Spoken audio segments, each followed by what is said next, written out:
Welcome, everyone, and happy Thursday. It is noon Eastern time here in the booming metropolis right outside of Philadelphia, Pennsylvania, known as Ambler, PA. And because it is noon, that means it's time for your favorite show on the internet. Well, at least LinkedIn for sure. It is time for Talent Experience Live, the show that covers everything that you need to know in talent acquisition, recruiting, talent management, human resources, and everything in between. I am your host, Devin Foster, and this program is proudly brought to you by the good folks here at Phenom, whose purpose is to help 1 billion people find the right work. That is why we host this fantastic show on a weekly basis, why we have spectacular webinars, why we have week-long events like Industry Week, why we are going to be at every single HR event under the sun in the coming months, and why we are hosting AI Day coming up on September the 12th. You won't want to miss it. We are going to talk all things generative AI, automation, and everything in between. If you want to sound smarter in your next meeting with executives, you should register for AI Day. I promise you, it is an event not worth missing. Now, all of those things are great, but AI Day probably doesn't help us help a billion people find the right work. What truly does is our intelligent talent experience platform, which helps candidates find the right fit faster, employees evolve in their current roles and beyond, recruiters achieve next level productivity and efficiency, and managers get better data and insights through automation and, of course, artificial intelligence. Yes, I cannot make it through this opening monologue without mentioning AI. The entire Phenom platform is powered by it and super slick artificial intelligence and machine learning. So if you're interested in any of this and more, head on over to phenom.com. Now, you'll see a banner for AI Day. There is a nice events tab. We have blogs, we have videos, we have Phenom Studios, we have I Am Phenom, and everything in between. But don't do it right this second, because today we have a very special episode. It is one we originally aired a few weeks back, but we wanted to resurface it. I was joined by Kristin Starodub of Deloitte, and we talked about tech talent and trust, the triple threat of skills-based organizations. Obviously, skills have been something that we've been talking about for years here at Phenom, but it slowly started to make waves in the industry. Other people are talking about it. Am I calling Phenom a trendsetter? Why, yes, I absolutely am. Who else could pull off all of this white void than no other than a trendsetter? Kristin and I had a fantastic conversation. We really talked about how skills were transforming the workplace, and how the need for moving towards a skills-based approach is coming faster than I think any of us anticipated.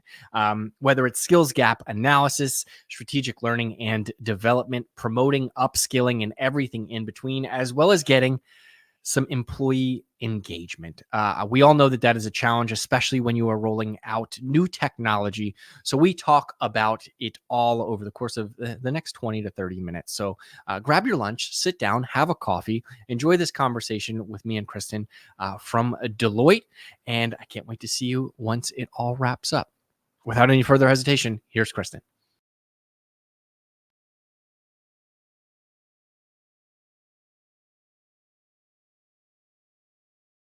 Welcome to the program, Kristin. How are you today? I'm doing well, Devin. It's great to be here with you and good to see you again. Yeah, great. Great to see you again as well. Obviously, the topic today we are covering is skills, which is everywhere. Everyone is talking about it. But I think a lot of folks have a different definition of skills, which is a little strange, right? We think of skills as, being able to oftentimes play sports, be very savvy in Microsoft Excel or whatever it may be. I want to ask you, from your perspective, what is skills? What's your definition, if you will? Sure, absolutely. And I couldn't agree more. It seems like we're having this conversation every day, if not every hour. And so when I think about, skills as related to some of the other terminologies that we use, we've used the word job ever since, I would say, Adam Smith wrote about division of labor over a century ago. And a job has always been a collection of tasks. And so as we think about what is a skill, a skill is something that encompasses a hard technical skills such as something like coding or data analysis, accounting. And then it can also range into human capabilities such as critical thinking and emotional intelligence and empathy. It can go into potential, including things like the abilities to have adjacency around some of those things. And so I think skills to me really just brings that definition of work from something more aggregate at the collection of tasks and abilities level to a more granular definition that means how do we as individuals really have the abilities, the interests, the passions, the motivations to do a particular piece of work or a particular activity in our lives. Yeah, I think it's so important to get down to that granular level that you speak of, because no two problems are alike, right? No two organizations are alike. But when you combine some of those, analytical skills, maybe problem solving, or whatever the particular position you're looking to hire for, it's a very complicated math equation that can have multiple answers, right? So when you look at this from a 10,000 point of view, it's where organizations want to be, right? I think we've Absolutely. entered this age where companies are getting very creative with job titles, right? Especially with the introduction of generative AI, stuff like that. I've seen chief meme officer as a job before. I don't think I ever would have predicted that years ago, but obviously they're doing it to stand out. And when you do that, it could detract from your traditional job description, from your traditional, search and finding of candidates. But I think it's almost been decided everyone is looking towards becoming a skills-based organization. Now that is easier said than done, as I'm sure we know. There are great technologies in place to help it, you achieve that goal. But I want to ask you, when you speak with organizations who are trying to get down to this granular level of skills, how do they typically roll it out? Because it's not just flipping a switch in most cases where it's, all right, now we have our entire skills ontology. This is our areas of need. This is where we need to upskill our current employees. So how are they beginning to really take on this undertaking? Yeah, I couldn't agree with you more. I mean, as we said, jobs have been the dominating structure for organizations and work and making decisions about our employees and our workforce for hundreds of years. We created the entire human resource function around the concept of a functional job with people and our centers of expertise having fixed sets of responsibility all in and around the job, whether that is the talent acquisition organization or the rewards organization measuring and rewarding jobs. So as we think about it, the concept of the functional job with that fixed set of responsibilities where HR is writing job descriptions, setting those compensation levels, creating our organizational charts and looking at how we're assigning training and learning to everyone really has been the monochrome of our organization for a long time. So it's no surprise that HR functions and organizations in general are approaching this with a healthy dose of hesitancy and caution. But organizations are increasingly recognizing that the development and deployment of new skills among their workforce, while a complex and multifaceted journey and endeavor, is really something that they must do. And the time is now. There's definitely a certain level of urgency that we haven't seen in past transformations, I would say. Work is evolving at a new pace and requiring organizations and workers to be more nimble, to respond to rapid changes our environment.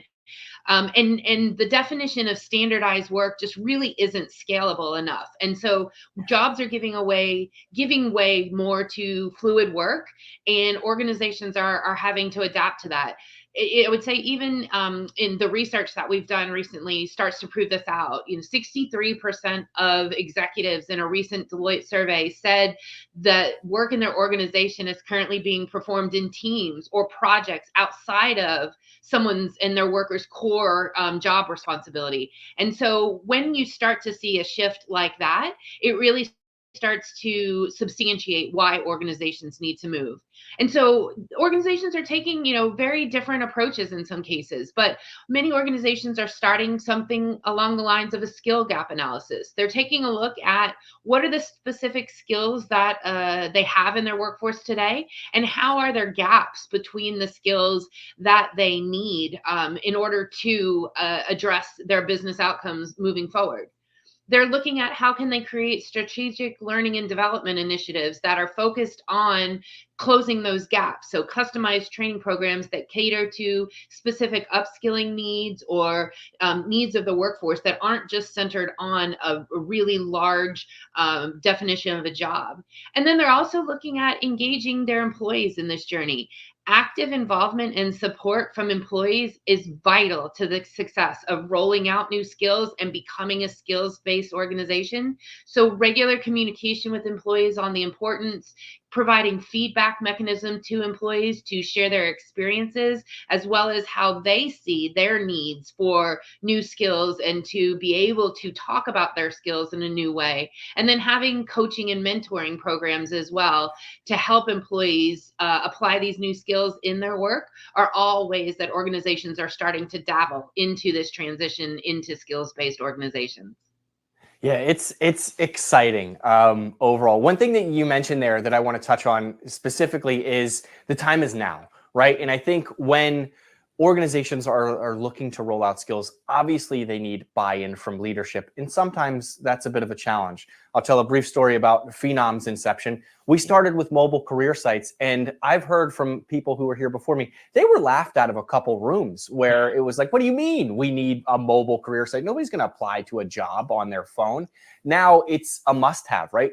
A lot of individuals don't have desktop computers. And if you are to walk into a Fortune 500 company, you're probably not going to fill out a paper resume. Like you walk into your local big box store and they have computers set up for you to apply there, right? So this transition happens whether you like it or not. And I like that point that you mentioned there. The second part was employees, right? You have to have employees buy into this sort of thing the same way you would with any organizational change, right? If you're shifting office locations, if we think back to COVID, where we all kind of worked from home and now we're back in the office or hybrid or whatever that looks like.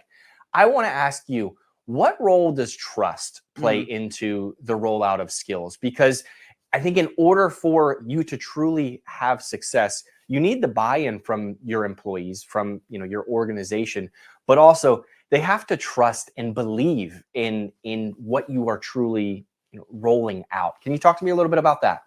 I'm so glad you brought this up, Devin, because I couldn't agree more. And we know that organizations that place a focus on workforce trust have substantially higher business outcomes. We focused a lot as organizations on consumer trust or customer trust. But we recognize now that when you apply those same principles and those same fundamental opportunities to your workforce, you are more likely to create a workforce that serves your customer better. And so trust plays a critical role in the successful transformation to a skills-based organization. I want to just spend 1 second before I go further to talk about the definition of trust, because I think that's critical as well. We often talk about trust, but what does that really mean? And so from a Deloitte perspective, we define trust as the promise of a meaningful, mutually beneficial relationship between an organization and its stakeholders. So in this case, we're talking about, as you said, trust between the organization and its workforce. At its core, trust is built when an organization makes good promises and then delivers on these. And so we call these respectively stating a positive intent and then demonstrating the competence to uphold that intent. And this is a place that we've spent a lot of time in focusing on in research and talking to organizations and stakeholders in recent times. In fact, my friends and colleagues, Amelia Dunlap and Ashley Reicheld, wrote the book on the 4 factors of trust, which we define as humanity, transparency, capability, and reliability. And I would offer that I think the transformation towards a skills-based organization really brings humanity and transparency rising to the top in priorities. The skills-based approach touches on all aspects of an organization, from strategic planning to daily operations. And both leadership buy-in and employee engagement are essential for this transition, like you said. And so trust becomes the foundation of increasing adoption in this space. As a leader, we're charged with actively instilling trust in the skills-based approach throughout the organization with the workers that we have direct influence on, by clearly and regularly communicating the strategic objectives, both of the organization and within our teams, for why we're transitioning to the skills-based approach. We're charged with fostering a culture that encourages employees to experiment with the new approach, to take on these learning opportunities, to think about how they might benefit in their own career journeys from looking at their capabilities with a skills lens. And then frequently participating in measuring worker trust, both again at that organization level and at the team manager level, to uncover those potential frustrations that our employees may be having, and figure out what those barriers are then to adoption. And so I would offer that I think, an organization that really builds trust throughout this process and continuously looks at a consistent and genuine commitment from all levels of leadership, fostering that trustworthy environment, will really be much more effective in implementing this big change towards a skills-based organization. Yeah, I trust starts even before an employee is an employee, right? I think back to those kind of cliche traditional interview questions. Kristin, where do you see yourself in 5 years, right? And everyone will hop online and figure out, well, I really want a long-term, or a long-term job that I can grow into a career, whether it be compensation-wise, whether it be manager level, wherever it is. And that's the answer that organizations want, right? We want to hire someone for the long haul, but the trust starts with now the candidate expects that. And I think skills are a way to make sense of how rapidly the world is moving and how rapidly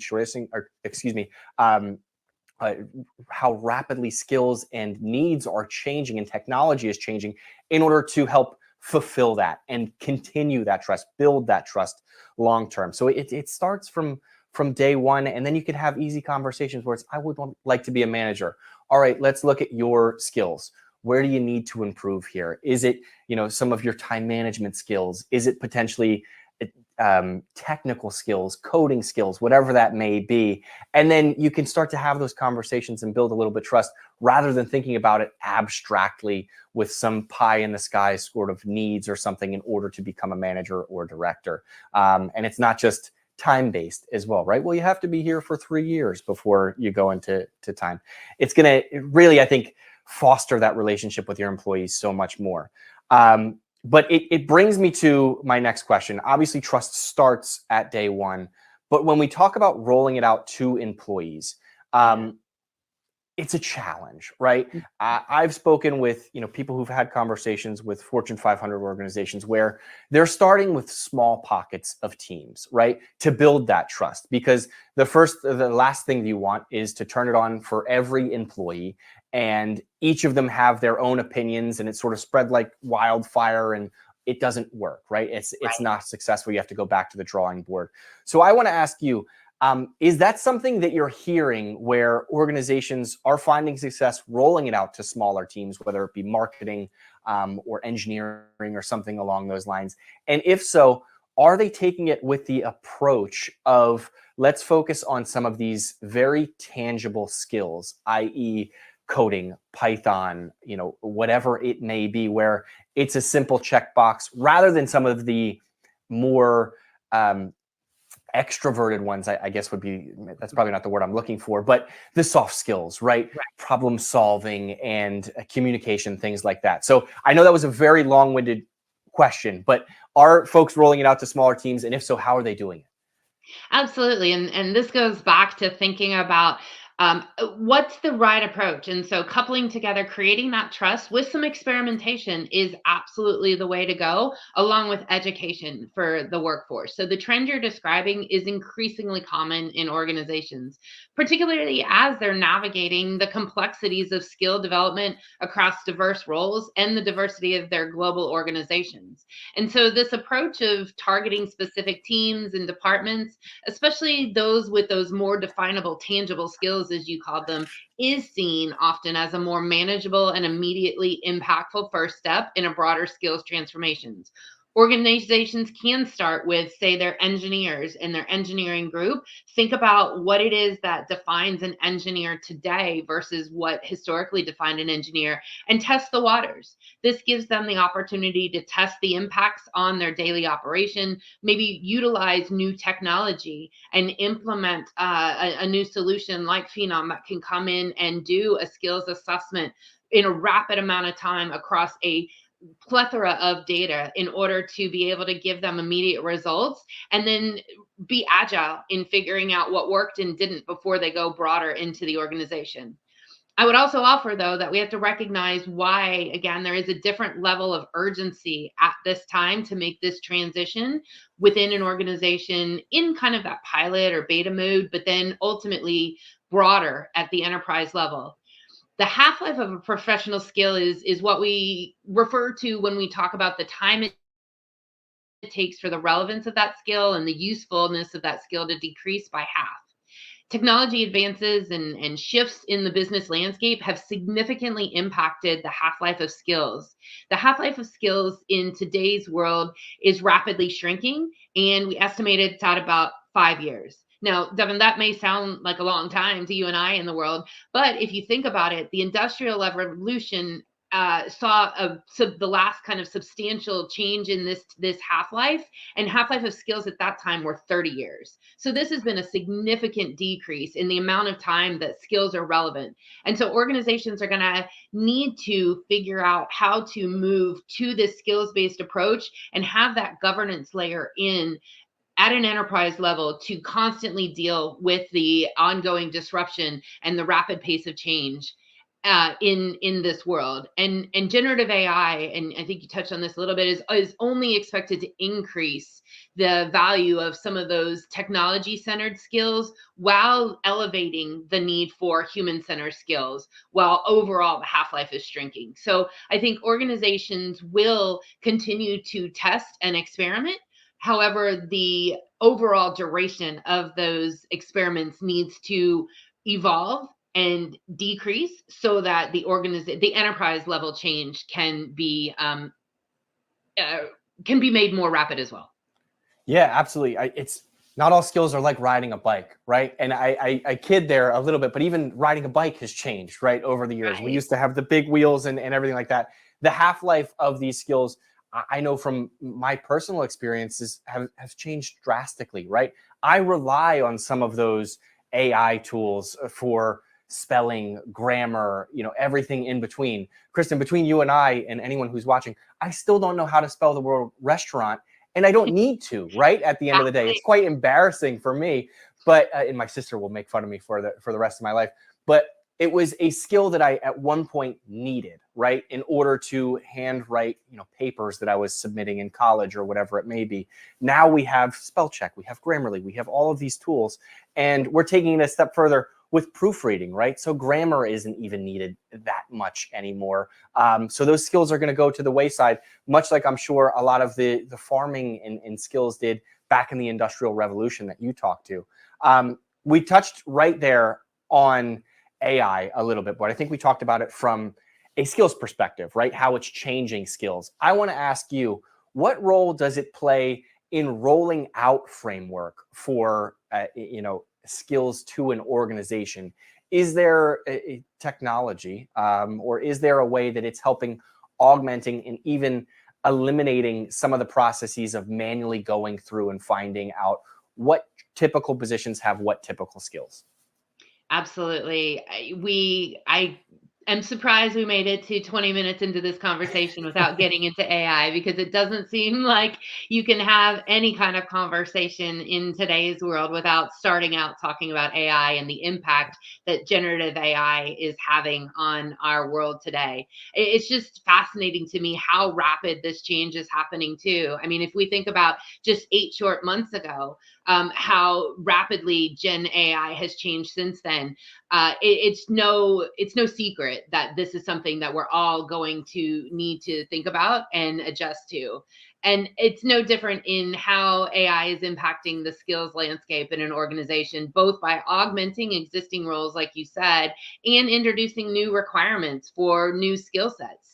So when I think about the impact of AI on skills, it is augmenting current roles. So we often, get that. I don't want to be tongue in cheek about it, but we get the question, are robots going to replace all of our jobs? Are we going to, move away from the need for humans in all industries? And the simple fact is, we aren't going to be replaced by robots, but humans using AI will replace humans that are avoiding AI, I like to say. And so when I think about that, we do need to look at how AI is impacting skills. It's AI tools and applications are being used to enhance the performance of employees in various roles, whether that's data analysis or customer service, to those more complex problem solving tasks. And this shifts the focus of the human from that manual or repetitive task to the more strategic and creative work that only a human can do, and that requires employees to adapt and develop new competencies. I had a conversation with a client recently, and they're in the financial services arena and industry, and we were talking about the impact of AI on their industry, and it reminded me of the time when the ATM was first coming out. And the ATM rolled out, and everyone said, oh, this is the end of the bank teller. We will never have bank tellers in organizations again. There'll be no need for humans. There'll be no need for going into a branch and having a conversation. You'll simply go to the machine and do your banking there. Well, fast forward, we know that bank tellers did not go away, and that career path clearly evolved since the inception of the ATM. But what organizations and financial institutions are doing today is they aren't hiring bank tellers that are dealing with the cash and the distribution of the money necessarily. They are hiring individuals who are customer service oriented. They're responsible for the upsell of new products to an individual who comes into the bank in the brick and mortar environment because they weren't able to do what they needed to through a machine. So I think you can see that this is just one example of how in history we've seen the impact of technology and machines augment current roles, create new roles, and eliminate the redundancy of certain skills. So organizations are investing in things like strategic upskilling and training programs to help employees develop those new skills to work alongside AI technology, to create that literacy of how to use AI, how to use data interpretation and decision making with AI support. This is a whole new world, Devin, for all of us. I mean, I can't say that any of us, given the rapid evolution of AI, except for maybe those of our friends that are in the product development, can be considered experts in AI. And so we are all learning this along the way. And it goes back to that conversation we are having around trust, as organizations put this emphasis on how they're responding to educating and evolving their workforce to become an AI enabled organization. They really need to be transparent and lead with that human response that says, hey, we're all going on this journey together. AI is changing how we're going to do work. We're unsure maybe of what path we're going to take or where we're going to end up, but let's do this together. Let us work with you on the skills that are needed. So I would say that, AI is truly reshaping the workplace. Organizations are going to need to and are focusing on both technical upskilling to leverage AI, to use AI to do the assessment of skills, and to allow their organization to become more dynamic and forward thinking, pushing their workforce strategy forward. Yeah, absolutely. I think the one thing that you mentioned there is humans aren't going to be replaced, right? And I have seen, the same sort of articles where it's like the human that leverages artificial intelligence is going to replace the human that doesn't. And I want to take it a step further. I think there's going to be even more of a push in the future for human conversations back and forth, because we're going to automate so many steps of the process. I think back to, I tried to cancel my cable the other day. I officially did it. I cut the cord. But there's an automated process, right? And there is that, hey, press 1, to do this, press 2, whatever it may be, and it pushes you through. But as soon as you say, hey, I'd like to cancel my, boom, they connect you to a human immediately for some of those customer service things, right? If it was a billing issue or something along those lines, it can be automated. Very similar to your bank teller story with ATMs, right?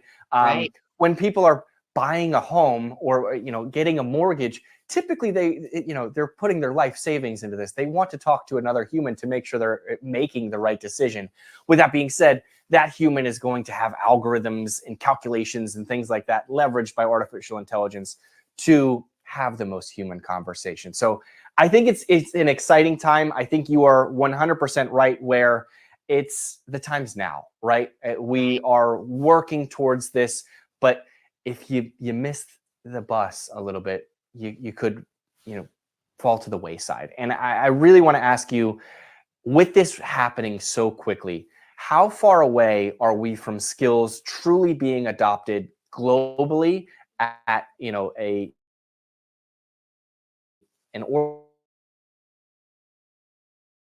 organization, 2-3 years? Is it 10 years? I don't think it's 10 years. I feel like that's way too far in advance. But where do you think we are as far as the adoption process?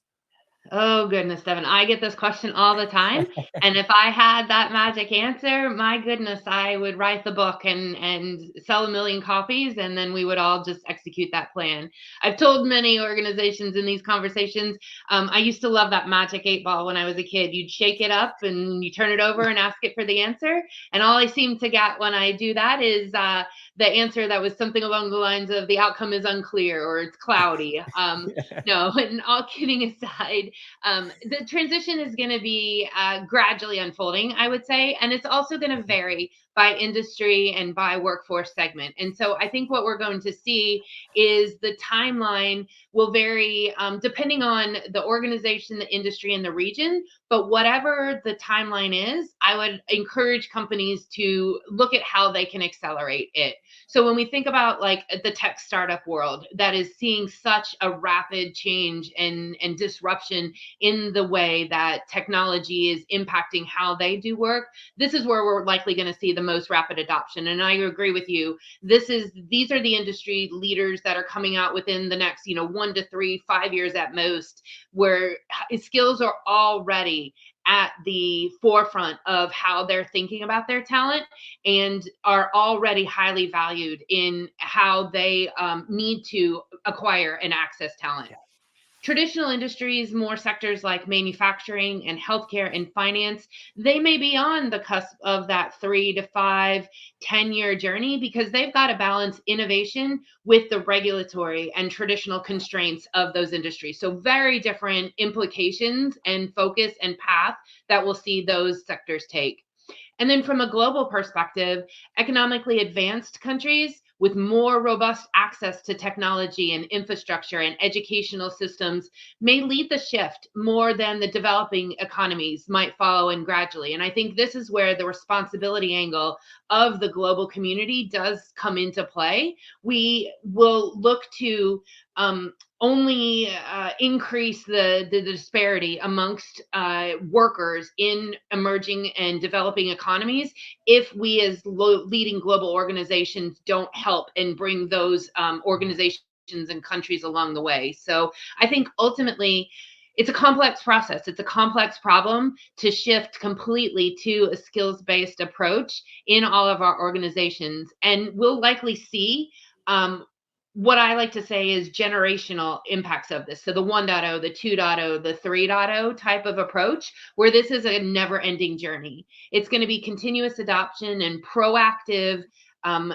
consideration of how to continue that development journey aligned with the technology advancements and the societal trends that we're going to see, to help organizations stay competitive in our rapidly changing world. And so the shift isn't about just simply moving one time to a skills-based approach, but adopting that mindset and that cultural behavior into all of our workforce practices, really instilling that cultural change so that we have that lifelong learning and adaptability that a skills-based approach will afford us.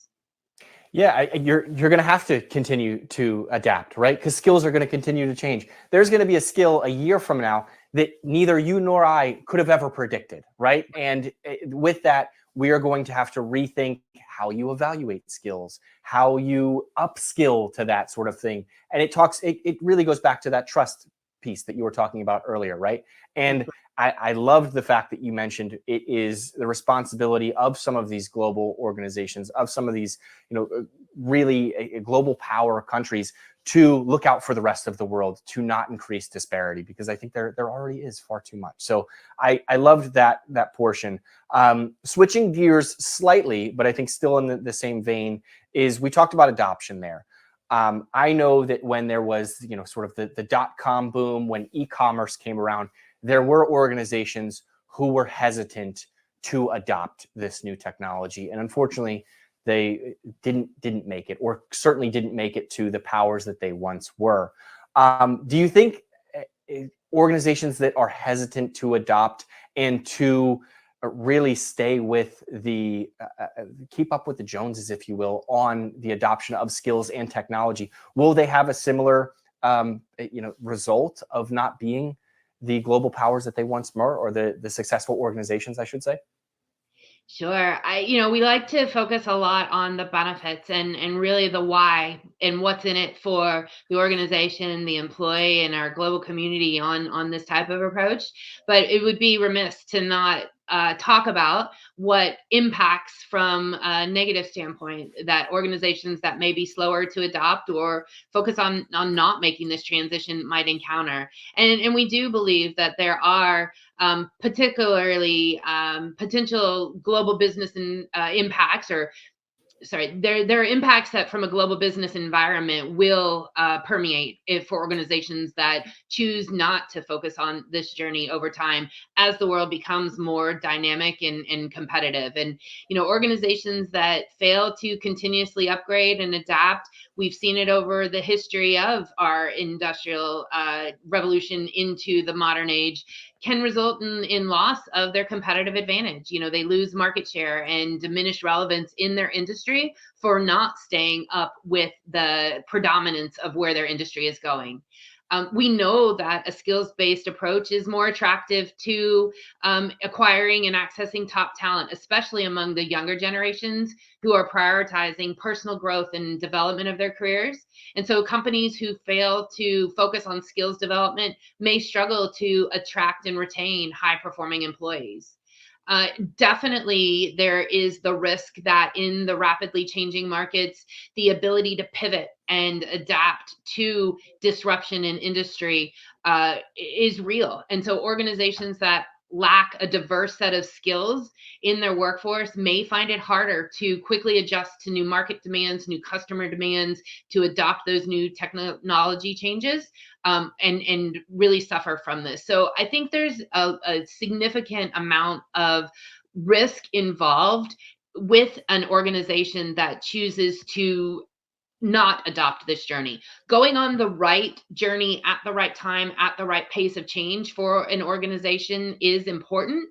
And those that proactively engage in upskilling and reskilling their workforce are better positioned to respond to these industry changes.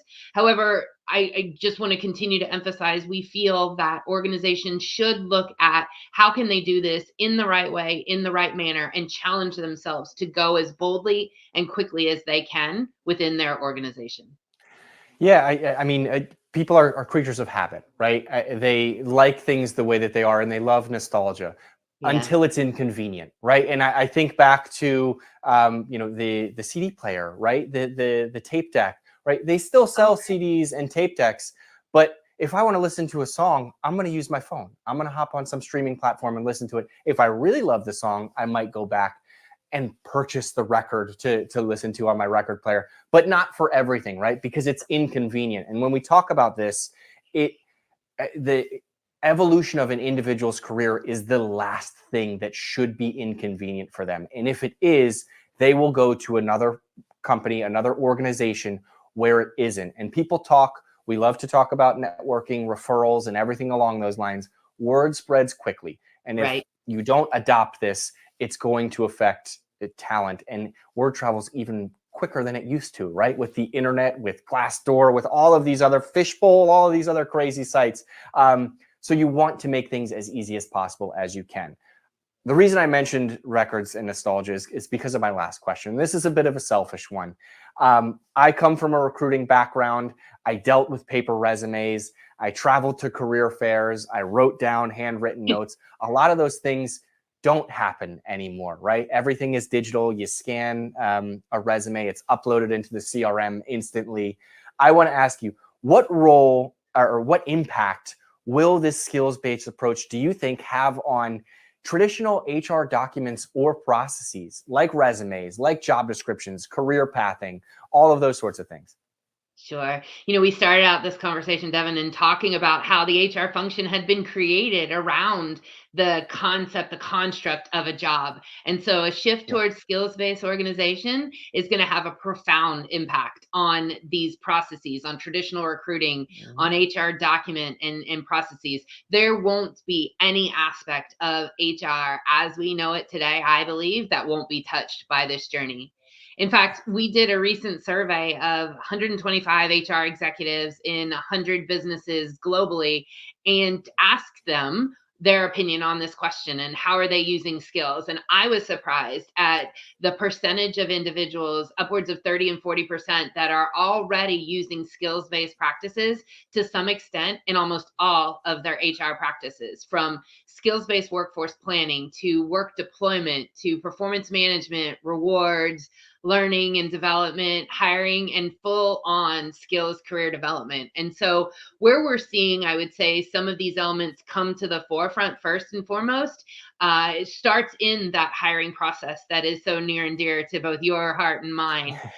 Resumes are shifting significantly in format. No longer is it the resume of my starting out career point where you listed the organization you worked for, the job title that you had, and the responsibilities you had. Resumes are shifting to emphasize skills over that traditional chronological job history. It doesn't always matter where you got that skill or what organization you gathered it in. It's really a focus on the competency, the projects, and the results that you achieved through the application of that skill.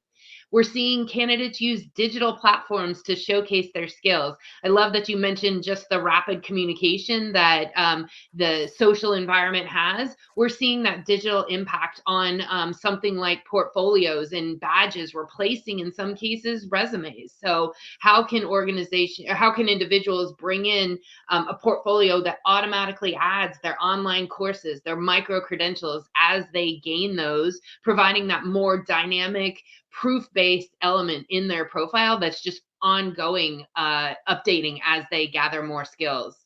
I think job descriptions is the one we'd be remiss if we didn't talk about. Job descriptions are shifting from that listing of those hard fixed activities that you do on a day-to-day basis to the skills and competencies, both those hard technical skills we've been talking about, like software proficiency, to the inclusion of those soft and human skills like teamwork and collaboration and communication. And there's going to be a greater emphasis in a job description on what a candidate is expected to achieve or contribute rather than just the responsibilities that they're going to hold. And this aligns much more closely with a performance and competency-based approach focused on those skills and everything. And so we're going to see this move into career pathing, into skills assessments and simulations, both in the recruiting process as well as the ongoing career development process, to performance management. We're going to see traditional annual reviews potentially replaced or supplemented by more continuous real-time feedback mechanisms on skills development and application in the roles that you're playing in an organization, supplemented again or backed up with just-in-time learning. So organizations might adopt just-in-time learning strategies where employees receive that training and that upskilling to perform that specific task rather than long scheduled formal training programs that are focused on those rigid career progression ladders. So I believe as organizations increasingly adopt that skills-based approach, traditional HR processes do need to evolve and to support more flexible and dynamic personalized workforce management. But what a time and what an opportunity to be in HR, in recruiting, in rewards and development.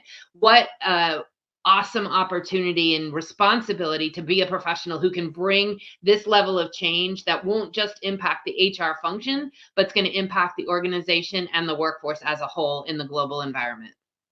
Yeah, I never thought that I would see the day where we care less about a gap on a resume and more about a skills gap, right? And that's what you're describing is we need these skills. Where can we find them? This person doesn't have them. Let's get them just in time. Personally, tying back to the nostalgia, I'm gonna miss the resume paper, like the eggshell paper that you have. You have to go down to Staples or Kinko's or wherever it is and get it and bring it in. And some people still might do that, right? But they'll bring it in with a different format where it showcases their skills and everything along those lines, so that it's a nice little leave behind, if you will. This has been an awesome conversation. I'm excited about the future. I'm excited about skills. I think it is for the betterment of both organizations and employees and individuals as a whole, right? You can showcase what skills and what talents you have, and it is less reliant on what jobs you've had previously, what roles you've had, what job titles there were, and things like that. Because, I think there is a little bit of bias of folks who go and get secondary education, right? And try and upskill themselves, but they didn't take the traditional route. They didn't have that ladder approach. And it can really be disheartening for individuals. So this is super exciting. Kristin, before we go, any final thoughts, any last minute things that you'd like to throw in before we hop off here? Yeah, I just emphasize what you're saying. The time is now, and the benefits, the rewards are vast. And so I'm excited for what this opportunity will bring for individuals and the personalization that we're going to see in career advancement and development, and the blurring of the lines, like you said, of needing to be in certain roles and have certain formal educational backgrounds or formal opportunities to get those hopes and dreams and those career aspirations that we have had our whole lives brought to reality. So I appreciate the time to talk to you about this. It's an exciting time and exciting subject, and I look forward to what lies ahead and continuing to see how things evolve. Yeah, absolutely. I'm excited to have you on again, and we'll check in on this progress throughout, because as we both said, it's going to happen sooner rather than later. So thank you so much. Have a great day, and we'll talk soon. Sounds good. All right, bye.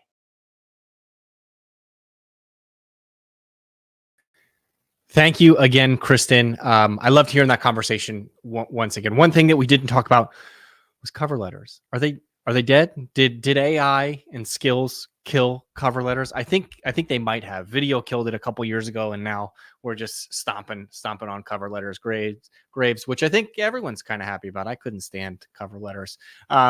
Neither here nor there. That's my own personal bias. I promise not to bring any more into it. That was an amazing conversation with Kristin, talking about the evolution of technology and how it is playing in the skills world, the talent that is being impacted. And what we really stressed on was the trust, right? That organizations need to provide trust to employees, to their organizations as a whole, in order to be successful. And also the trust externally, right? Helping out other organizations who may not have the funds, who may not have the facilities to adapt in this sort of fast moving world. If you're interested in chatting more with Kristin, I know she is on LinkedIn, so feel free to reach out to her. You can always comment here on the videos, and we will do our best to respond to you as well. But in the meantime, I hope everyone has a safe, happy, and healthy weekend. Next week, I will be joined by Cielo. We have Elaine and Marco, and we're going to chat all things employer brand, which is an interesting topic now because of how fast technology is moving, because of how fast content is being built with generative AI, like we chatted about with Kristin there. So you won't want to miss that episode next week, the 29th at noon Eastern time, right before the holiday weekend. Throw that on, maybe take Friday off afterwards, enjoy yourself, soak up that last little bit of sun before we break out the hoodies and the pumpkins and the pumpkin spice lattes and everything in between. But thank you so much all for tuning in. Can't wait to see you next week, and have a safe, happy, and healthy weekend. Thanks so much.